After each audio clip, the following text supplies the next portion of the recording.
کہ جس کی ماں اس سے بات کرتے ہوئے ڈرے کہ پتہ نہیں کہاں سے بولے گا، وہ بھی اپنے آپ کو روحانی طور پر زندہ سمجھتا ہے، کہ جس کا باپ اس سے بات کرتے ہوئے ذرا سہم جائے کہ کہیں میری عزت نہ اچھال دے، تو بھی انسان ہے، کہ جس کا استاد اور مرشد بھی تیرے ساتھ بات کرے تو وہ کھول کے کام نہ کہہ سکے، اور وہ کہے کہ پتہ نہیں یہ انسان کس طرح کا ہے، کہاں بولے گا، کیا کرے گا۔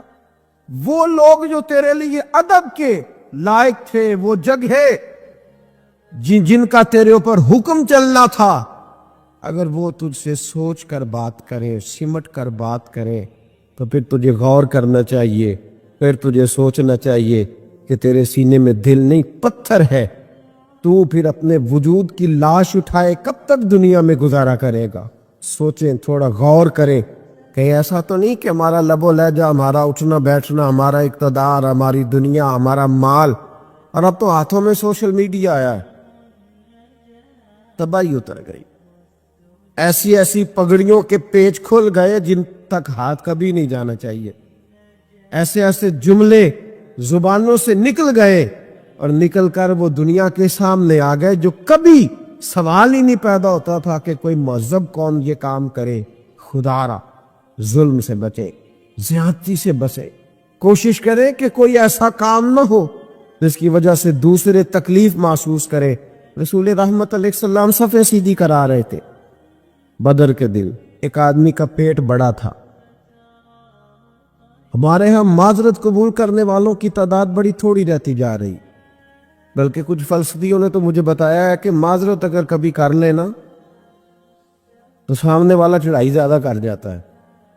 وہ کہتے ہیں معذرت کبھی نہ کرو، معذرت کریں آپ تو پھر تو آپ سمجھ لیں کہ آپ نے گناہ قبول کر لیا، پھر تو لوگ چڑھ جائیں۔ یہ ایسا فلسفہ اب میدان میں آیا۔ میں کبھی کبھی پیار کی بات سوچتا ہوں۔ میں ایک جگہ اپنے شہر میں روڈ پہ کھڑا تھا، تو میرے اپنا ہی ایک جاننے والا سنگی تھا، میں ان کو جانتا تھا، ہمارے شہر کے تھے، تو انہوں نے غلط موٹر سائیکل مار دیا کسی کو، اور جب اس نے موٹر سائیکل والا اٹھا نا، اس پہ چڑھائی کر دی۔ تو ہمیشہ یوں چلاتا ہے، تمہیں طریقہ ہی نہیں آتا، تم بڑے غلط ہو، چڑھائی کر دی اس پہ۔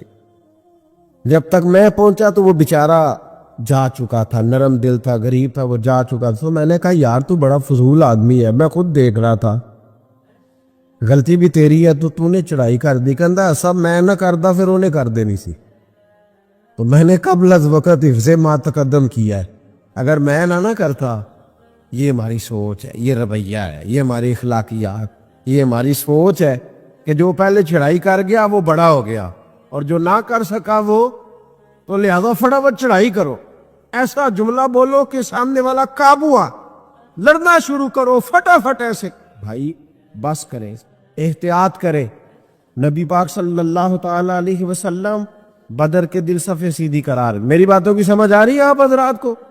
حضور صفے سیدھی کرا رہے تھے، ہاتھ میں چھڑی تھی، اور حضور کی ڈیوٹی ہے صفے سیدھی کرانا۔ صفے، مجھے ایک بات بتاؤ، کبھی باپ نے بیٹے سے معافی مانگی ہے؟ استاد ڈنڈا مار کے معافی مانگتا ہے؟ خیر پولیس کی تو میں بات ہی بھی نہ کرتا، ادھر تو میں نہیں جاتا، اس طرف تو میں سفر ہی نہیں کرتا۔ کبھی آپ نے دیکھا ہے کہ بڑی گاڑی والا بڑی گاڑی سے نکلے اور رکشے والے سے معذرت کر رہا ہوگا؟ یہ کیسے ہو سکتا ہے؟ پھر اس کی وہ پجاروں کا ریٹ تو بالکل لو ہو گیا کہ رکشے والے سے کہہ دیا درگزر کرو۔ عزیز دوست، نبی کریم صلی اللہ تعالی علیہ وسلم صفے سیدھی کرا رہے تھے، تو صفے سیدھی کراتے کراتے نا اللہ کے حبیب علیہ السلام کے ہاتھ میں چھڑی رہتی تھی۔ صحابی کا پیٹ بڑا تھا، حضور نے چھڑی لگائی، فرمایا ذرا پیچھے ہٹ جا۔ یہ حضور نے حوصلہ دیا، یہ نبی پاک صلی اللہ علیہ وسلم نے توانائی دی اپنے غلاموں۔ جب چھڑی ان کے پیٹ پہ لگی تو وہ صحابی بول پڑے، کہنے لگے یا رسول اللہ میرا تو پیٹ بڑا ہے، کھڑا میں صاف میں ہی ہوں۔ حضور پیٹ بڑا ہے تو باہر نظر آیا، ہوں میں صاف میں۔ اتنے لفظ کہے، آگے بات حضور علیہ السلام خود سمجھ گئے۔ محبوب نے فرمایا میں سمجھ گیا ہوں، تو کہنا چاہتا ہے تیرے ساتھ زیادتی ہو گئی؟ کوئی دلیل نہیں، کوئی اس پر تبصرہ نہیں، کوئی اس پر بات نہیں کہ تو لگ نہیں رہا، تیری ڈول ڈال ایسی ہے، تیری بناوٹ ایسی ہے کہ نہ کوئی اس پر تبصرہ نہیں، کوئی کومنٹس نہیں۔ تجھے لگتا ہے کہ تیرے ساتھ ظلم ہوا؟